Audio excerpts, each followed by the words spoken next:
Bapa yang baik, biarlah pada pagi hari yang indah ini Tuhan, kami kembali Tuhan ingin mendengarkan sebagian daripada firman dan kebenaran-Mu. Kami yakin dan percaya Tuhan, ketika firman-Mu ada di dalam kehidupan kami, maka firman-Mu ini akan menjadi kekuatan, akan menjadi rema dalam kehidupan kami. Dan hari ini Tuhan, kami akan sungguh-sungguh mendengarkan firman-Mu dan merestorasi kehidupan kami, sehingga ketika kami mendengar firman-Mu, maka kelakuan kami berubah, bukan hanya sedikit-sedikit, tapi berubah secara menyeluruh. Dan kami yakin dan percaya Tuhan, maka anak-anak-Mu di tempat ini boleh menjadi anak-anak yang selalu luar biasa di dalam Tuhan. Kami juga berdoa Tuhan, biarlah kiranya hamba-Mu Tuhan dengan pengurapan-Mu yang selalu baru, urapan-Mu yang selalu baru, sehingga yang keluar dari mulut lidah bibir hamba-Mu bukan hamba-Mu lagi, tetapi Yesus Kristus yang boleh nampak dan beracara dengan heran dan luar biasa. Sehingga hari ini Tuhan, kami yakin keluar dari gereja, dari tempat ini,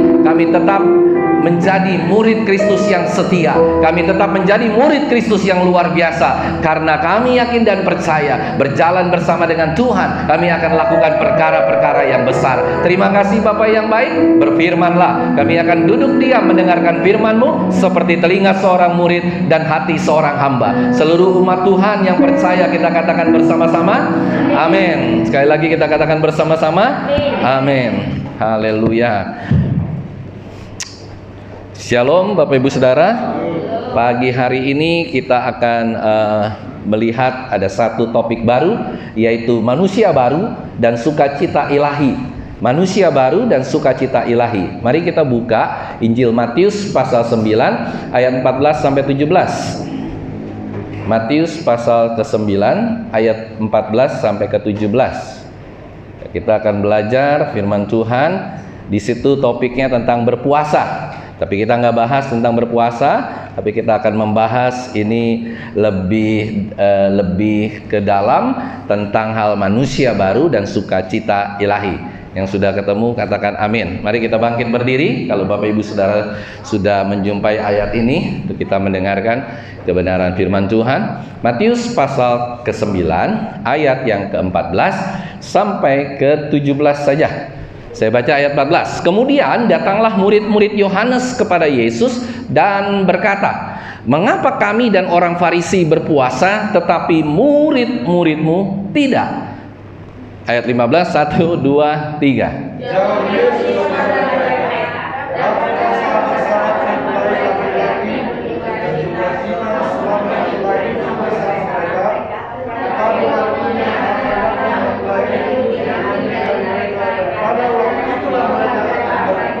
Amin.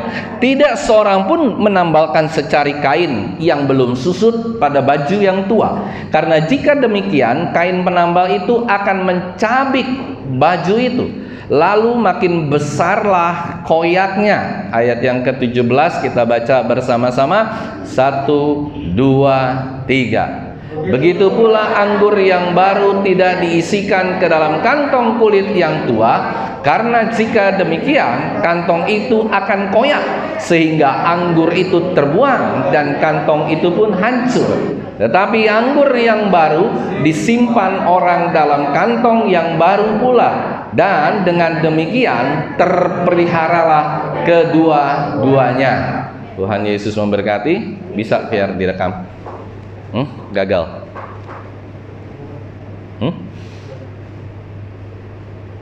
Ya, Bapak Ibu Saudara yang terkasih, beberapa dari murid-murid Yohanes datang kepada murid-murid Yesus.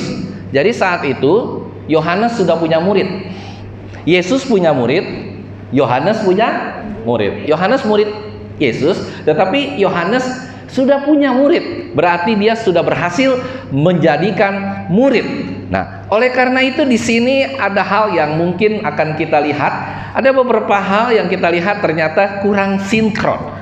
Terus dikatakan, mengapa kami berpuasa dan orang Farisi berpuasa? Ya kan, komplain Yohanes dan murid-muridnya berpuasa. Orang Farisi dan murid dan semua itu berpuasa. Tapi kenapa Yesus tidak berpuasa? Bapak Ibu Saudara yang terkasih, kenapa Yesus tidak berpuasa? Nah, coba kita melihat, berpuasa itu mengungkapkan duka cita karena dosa. Berpuasa juga berguna untuk mendisiplinkan diri terhadap dosa. yaitu bagaimana melawan dosa di dalam kehidupan. Itu sebenarnya konten daripada berpuasa. Tetapi tidak pada waktu Yesus masih ada bersekutu dengan murid-muridnya. Jadi Yesus mau katakan begini, ketika aku ada di sini, maka masih ada sukacita yang luar biasa, bukan adanya duka cita karena dosa, karena masih ada Yesus. Nah, kalau Yesusnya sudah berangkat atau pulang ke surga, barulah kalian berpuasa. Itu yang Yesus maksudkan pada ayat-ayat berikut. Jawab Yesus kepada mereka, dapatkah sahabat-sahabat mempelai laki-laki berduka cita selama mempelai itu bersama mereka? Tetapi waktunya akan datang mempelai itu diambil dari mereka, dan pada waktu itulah mereka akan berpuasa.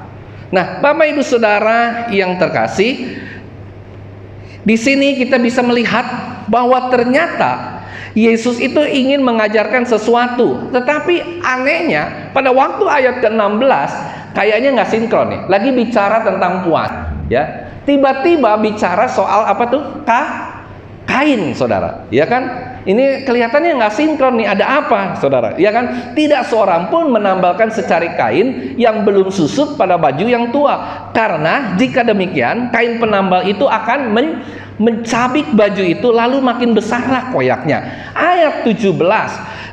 Begitu juga agak lebih aneh lagi. Ya kan? Pertama bicara soal puasa. Kedua bicara soal baju yang dikoyakkan atau baju penambal baju untuk yang koyak. Yang ketiga bicara soal anggur, nggak sinkron nih kelihatanannya, ya kan? Terus begitu pula anggur yang baru tidak diisikan ke dalam kantong kulit yang tua, karena jika demikian kantong itu akan koyak sehingga anggur itu terbuang dan kantong itu pun hancur. Tetapi anggur yang baru disimpan orang dalam kantong yang baru pula, dan dengan demikian terpeliharalah kedua-duanya. Saudara yang terkasih, kelihatannya ketiga ini tidak mempunyai korelasi, tidak mempunyai hubungan antara lagi berpuasa. Yang kedua apa? Ada kain yang mesti ditambal, ya kan? Yang ketiga bicara soal anggur. Ini sebenarnya bicara apa, Bapak Ibu Saudara? Ternyata kalau kita melihat ketiga hal ini berbicara soal perjamuan atau perjamuan pernikahan. Begini, saudara, di dalam pernikahan pasti ada mempelai. Ada mempelai pria dan mempelai wanita. Makanya itu disebut di pertama kali mempelai, ya kan? Dia bilang ada mempelai nanti akan meninggalkan, tapi sekarang belum. Yang kedua, di dalam pesta pernikahan pasti ada pakaian. Jadi dua ini masuklah ke dalam pernikahan. Ada mempelainya, ada pakaiannya. Yang ketiga, di dalam pesta pernikahan pasti ada anggur. Kalau orang Batak ada apa tuh? Tuak, ya Pak ya? Tuak. Jadi dalam satu pesta pernikahan ada mempelai, ada pakaian, ada anggur. Nah, ini mereka, Yesus ini sedang bicara apa? Dia bukan bicara dengan kontennya berpuasa. Karena itu saya bilang agak kurang pas kalau LAI ini memberi judul hal berpuasa, yang seharusnya ini adalah bicara soal manusia baru dan sukacita ilahi. Nah, Bapak Ibu Saudara, yang saya mau tekankan di sini adalah ini berbicara tentang orang yang berdosa.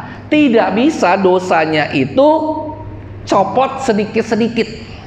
Tidak bisa kalau kita minta pengampunan dosa kepada Tuhan, itu copotnya dosa ini dulu deh, sebagian dosa ini dulu deh, sebagian terus dosa yang lain lagi, sebagian. Nggak bisa copot seperti itu. Kenapa saya katakan demikian? Mempelai itu bicara soal mempelai wanita kita. Mempelai pria itu berarti kan Tuhan kita Yesus Kristus. Di sini kelihatan jelas bahwa mempelai itu pasti memakai baju yang baru, bukan baju tambalan. Bukan baju yang ditambal-tambal, tidak, tapi baju yang baru. Yang kedua, kita bisa melihat ada apa tadi? Pertama ada pakaian, ada mempelai. Yang kedua ada pakaian. Kalau kita lihat di sini, coba kita lihat ayat yang ke-16.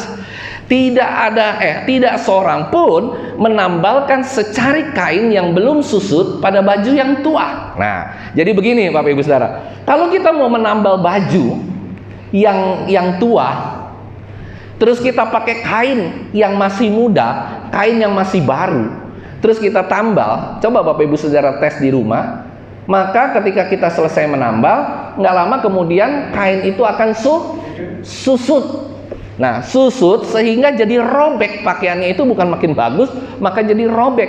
Jadi kainnya itu harus disusutkan dulu, harus direndam dulu di air, harus diproses dulu di air, baru bisa menambal kepada kain yang tua. Nah, yang itu Bapak Ibu Saudara perhatikan baik-baik. Berarti ada kain yang ditempel. Yang kedua, anggur yang baru tidak diisikan ke dalam ke dalam kulit yang tua. Nah, ini juga sama Bapak Ibu Saudara. Kalau anggurnya itu anggur yang baru, diisi ke kantong yang tua, saat itu tidak ada botol. Saat itu yang ada adalah kantong kulit. Ketika dia diisi, anggur itu diisi ke kantong kulit, maka yang akan terjadi, anggur yang baru itu akan merobek kulit daripada tempat minuman. Kalau zaman saat itu tempat minuman semua pakai kulit. Jadi dia akan akan merobek dengan sendiri, ada fermentasi. Plus blak, meledak, buyar airnya. Kantong anggur yang baru harus dimasukkan ke dalam kantong yang baru. Ya, perhatikan baik-baik. Dua hal ini, yang satu bicara soal pakaian, yang satu bicara soal anggur. Nah, yang Tuhan mau dan sedang berbicara hari itu adalah sesuatu hal yang sangat-sangat serius buat Tuhan. Kenapa saya katakan sangat serius buat Tuhan? Begini Bapak Ibu Saudara, kalau seringkali manusia itu hanya mau menambal dosa. Gini, misalnya Tuhan, ya, atau dengar firman Tuhan, Tuhan, aku suka nih firman Tuhan yang ini. Misalnya firman Tuhan tentang diberkati, tapi aku nggak suka Tuhan kalau yang menyinggung-nyinggung, aku pelit, aku nggak beri perpuluhan, aku nggak ini, aku nggak mau yang ini Tuhan, aku maunya yang enak saja. Berarti saudara secara tidak langsung, Bapak Ibu Saudara itu sedang menambal apa? Menambal. Jadi gini, misalnya Bapak Ibu Saudara ada sebegitu banyak dosa yang ada di dalam tubuh saudara, di dalam roh saudara. Saudara tambal yang ini aja dah, dicopot, ditambal yang baru. Yang baru itu berarti hidup yang baru. Apa dosa yang kita copot? Mungkin dosa yang gampang dulu kita copot. Udahlah, dosa soal mungkin kita punya dosa ribut sama orang, emosional sama orang, kita copot itu satu. Berarti saudara sedang menambal satu bagian dosa itu dihilangkan, langsung masuk. Ya, kita bayangkan dengan baju yang ditambal. Saudara perhatikan baik-baik. Kalau itu baju ditambal, apa yang terjadi tadi yang saya bilang, bisa robek di tengah-tengah pesta pernikahan. Bisa robek nggak?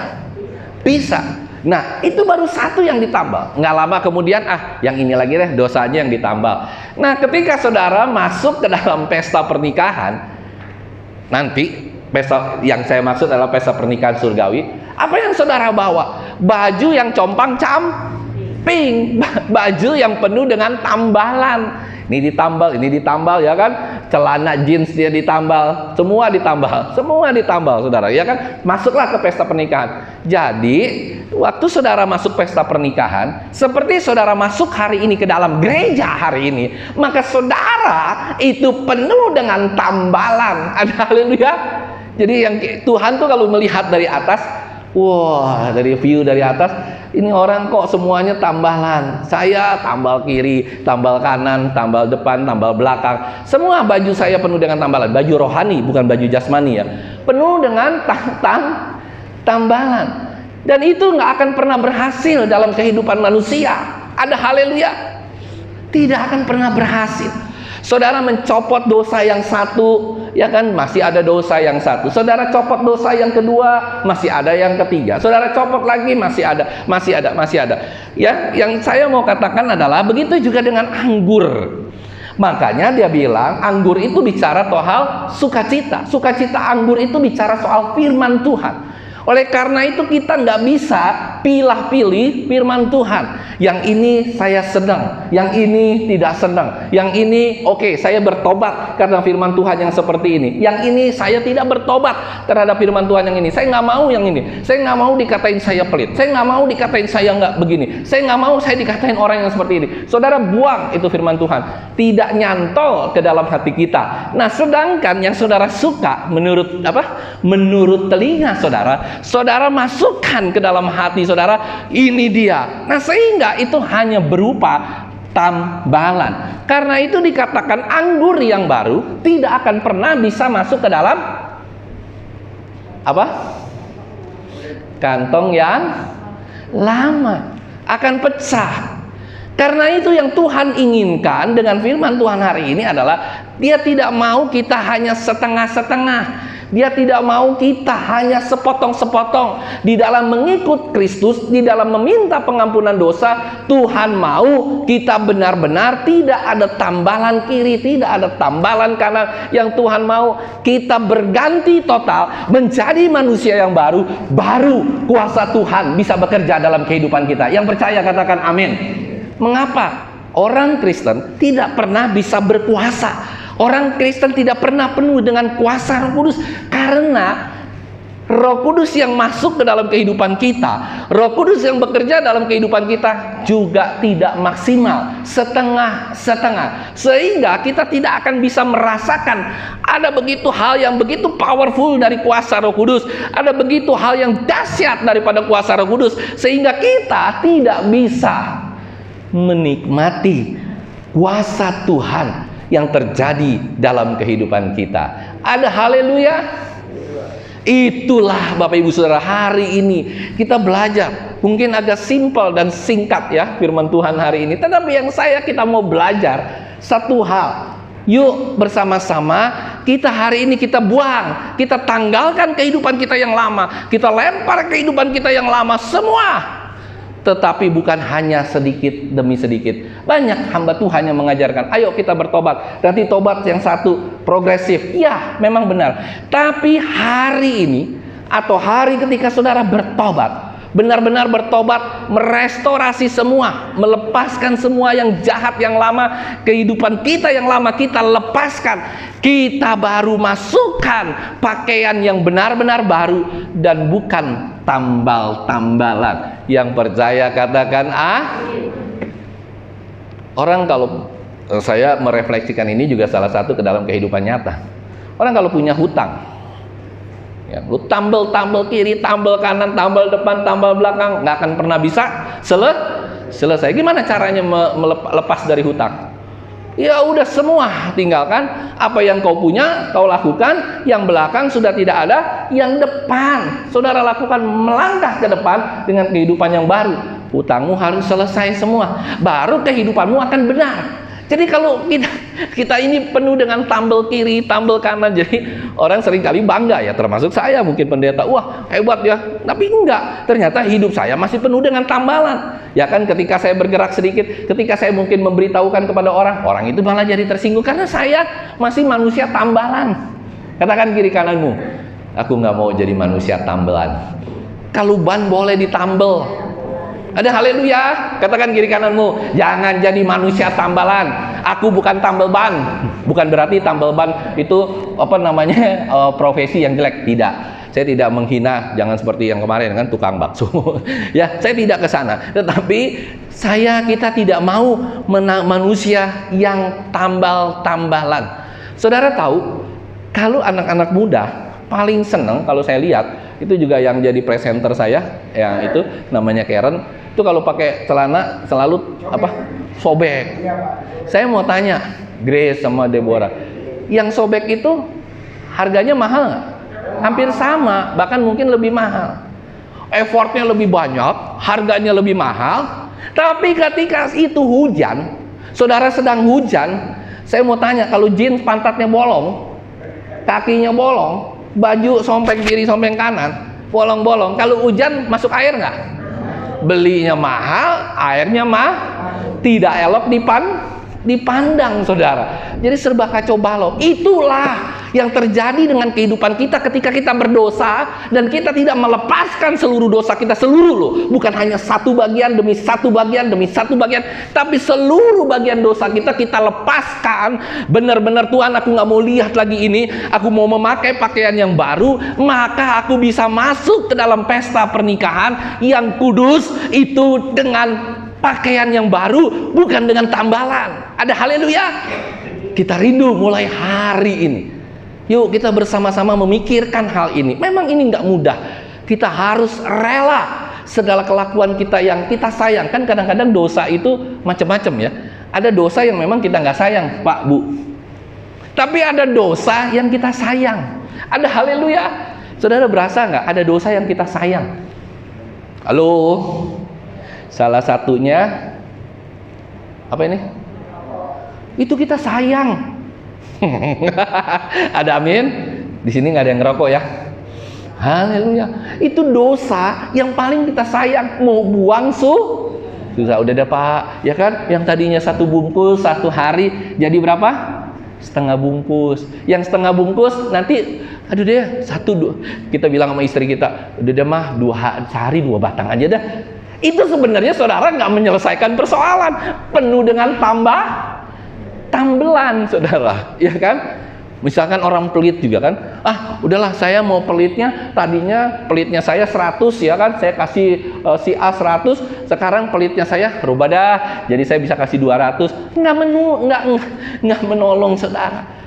Begitu juga dengan dosa yang lain, dosa perzinahan. Saudara biasa berzina sebulan mungkin 10 kali, turunin dah jadi 1 kali. No, itu semua tetap di mata Tuhan. Saudara tetap berdosa. Ada haleluya.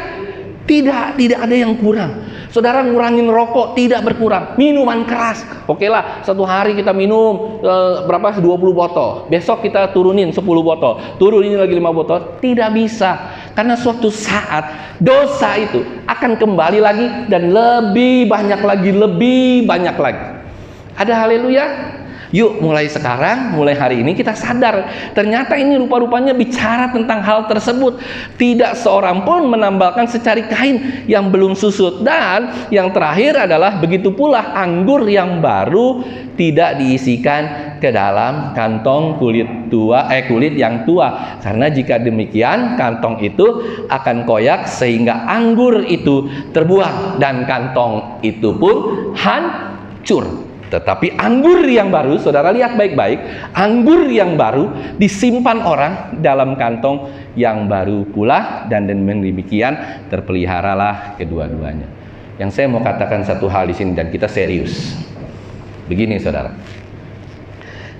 seringkali kita bilang, gak apa-apa, kita campur dosa sama firman.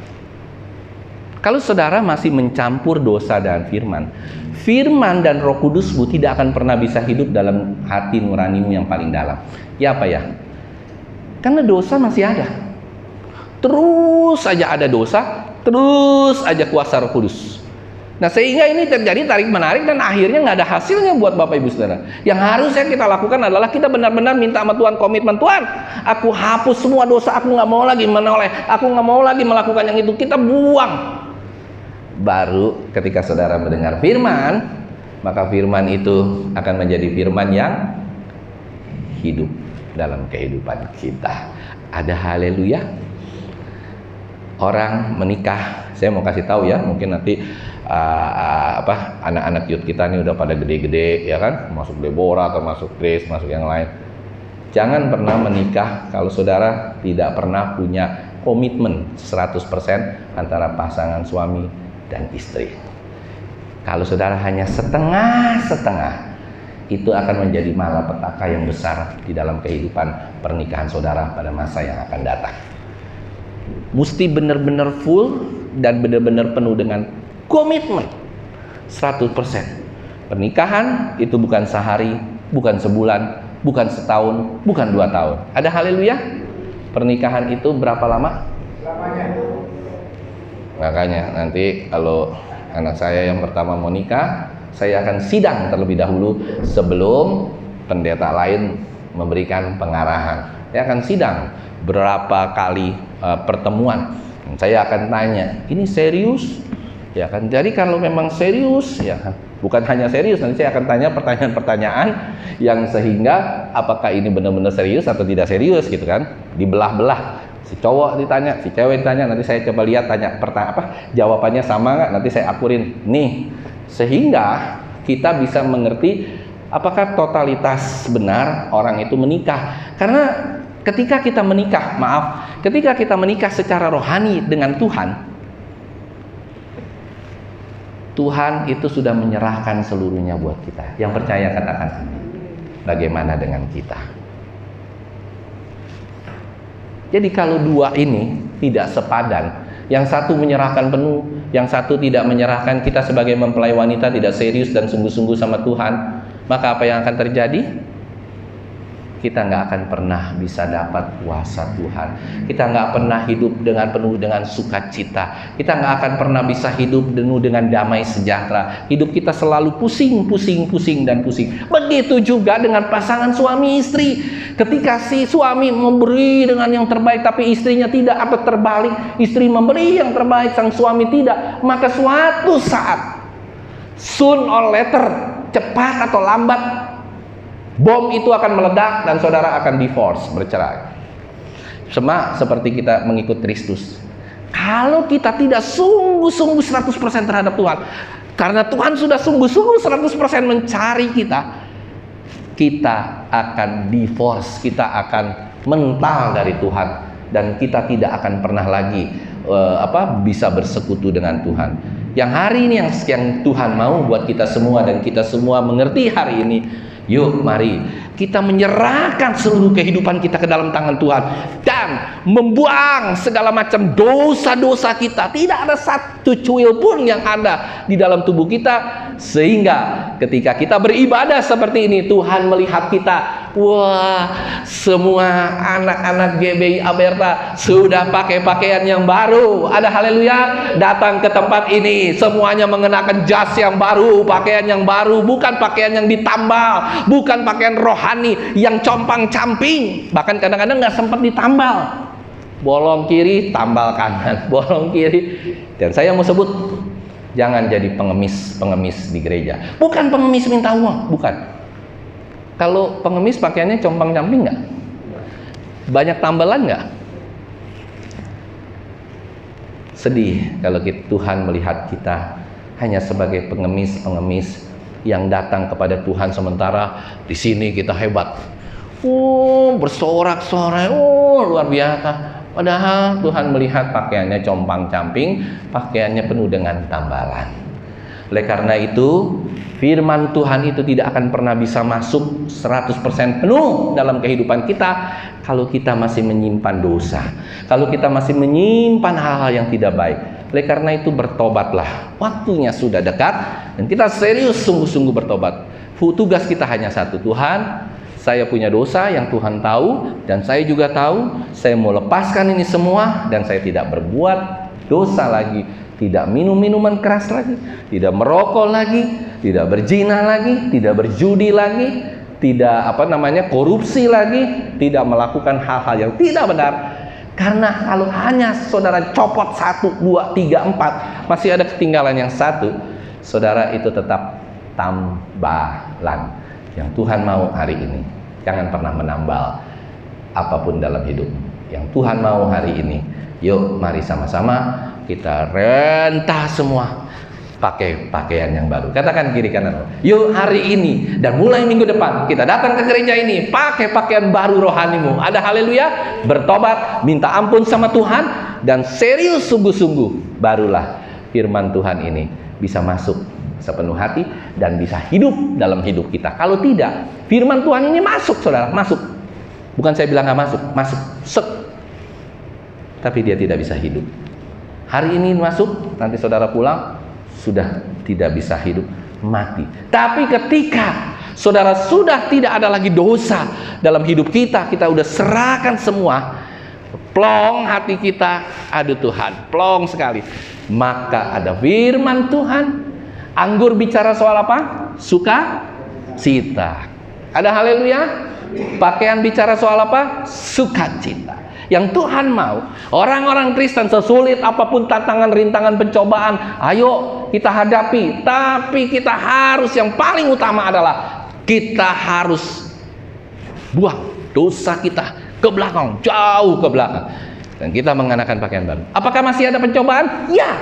Di depan masih ada hal yang dahsyat? Ya. Tetapi kita akan mantap menghadapinya. Kita akan kuat menghadapinya. Kita akan masuk ke dalam jalan dan rel kekekalan sampai Tuhan menjemput kita. Mati, tetapi mati kita jangan sampai, ya, saya juga sering kepikir begini, jangan sampai ketika kita ada di peti, pakaiannya kan pakai jas tuh di peti. Ada lagi yang pakai kacamata hitam. Ada tuh mayat yang pakai kacamata hitam, saudara. Ada yang pernah lihat gak? Belum ya. Pakai kacamata hitam, pakai ini. Sebelah kirinya ada ini semua. Wah, mewah. Tapi Tuhan lihat bajunya bolong-bolong. Ada yang belum ditambel, tambel kiri, ya kan? Jangan-jangan kakinya nggak ditambel, sininya nggak ditambel, semua penuh dengan tambelan. Ada yang bolong-bolong, menyedihkan. Oleh karena itu, hari ini firman Tuhan mengingatkan kita agar kita serius, sungguh-sungguh, udah tidak ada lagi toleransi untuk kita berdosa. Hari ini, yuk kita serius, sungguh-sungguh buang dosa-dosa kita. Apa yang hari ini saudara pikirkan punya dosa, apapun yang saudara sedang lakukan yang tidak baik, tidak benar, tidak jujur, ayo kita buang bersama-sama. Maukah saudara hidup baru? Maukah saudara menjadi manusia baru yang penuh dengan sukacita ilahi?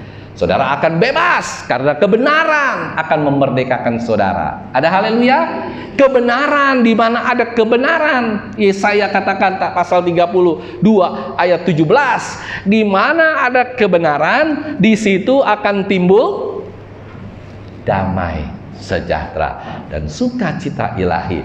Di dalam kehidupan rumah tangga saudara ada sukacita yang luar biasa, ada damai yang luar biasa, sekalipun banyak sekali tantangan rintangan. Tetapi inilah satu-satunya yang harus kita pegang, sehingga kita bisa terus melangkah dalam dunia yang begitu berat. Dan tidak ada, dunia itu bukan dunia yang menjanjikan keselamatan, tapi di dunia inilah kita harus survive. Di dunia inilah kita harus mengerti bahwa kita harus melepaskan seluruh, dan kita melangkah dengan baik, dan kita melangkah menuju ke arah yang benar, ke rel kekekalan, dan masuk ke dalam surga yang kekal. Yang percaya katakan, saudara rindu? Maukah Bapak Ibu saudara menjadi manusia yang baru? Atau saudara mau pun pakai ke gereja setiap minggu baju tambelan lagi, tambelan lagi, tambelan lagi. Walaupun kita tidak ada yang melihat, tapi Tuhan di sana melihat. Tambelan, tambelan, tambelan. Tidak, Tuhan tidak mau itu. Tuhan mau kita mengenakan pakaian yang baru, hidup yang baru, menjadi manusia yang baru, mendapatkan sukacita ilahi yang baru, dan damai sejahtera yang baru, sehingga hidup saudara akan terus bercahaya. Ada amin saudara? Sesusah apapun, saudara jangan wajahnya seperti pepaya Bangkok yang busuk. Ya, lo masuk gereja penuh dengan sukacita, ada haleluya, wajahnya sesulit apapun kita senang, karena yang namanya sukacita ilahi, yang namanya damai sejahtera ilahi, itu bukan dari luar, dari dalam. Sukacita, damai sejahtera Tuhan berikan kepada kita untuk kita dapat terus berjalan melewati tantangan, rintangan, pencobaan sementara kita ada di dunia. Amin. Tuhan memberkati. Biarlah kita semua mengerti bahwa ini adalah pengajaran dan pelajaran tentang menjadi manusia yang baru, bukan pelajaran tentang berpuasa, tetapi manusia yang baru, anggur yang baru, pakaian yang baru, dan semuanya harus baru supaya kita benar-benar ada dalam Tuhan. Yuk kita angkat satu pujian. Kita berdoa dulu ya sebelum kita angkat satu pujian. Terima kasih Bapa yang baik buat kebenaran firman Tuhan hari ini yang menjadikan kami manusia yang baru, penuh dengan sukacita ilahi. Itulah yang kami rindukan terjadi, agar ketika ada tantangan, rintangan, pencobaan yang berat terjadi dalam hidup kami, maka kami sanggup untuk menghadapi itu semua tanpa kami ragu bahwa Allah tetap beserta dengan kami. Berkati seluruh umat-Mu Tuhan yang ada di tempat ini. Jadikan mereka punya komitmen Tuhan untuk hidup baru. Jangan hidup yang melepas dosa, hanya dosa yang satu, dilepas dosa yang kedua, dilepas dosa yang ketiga.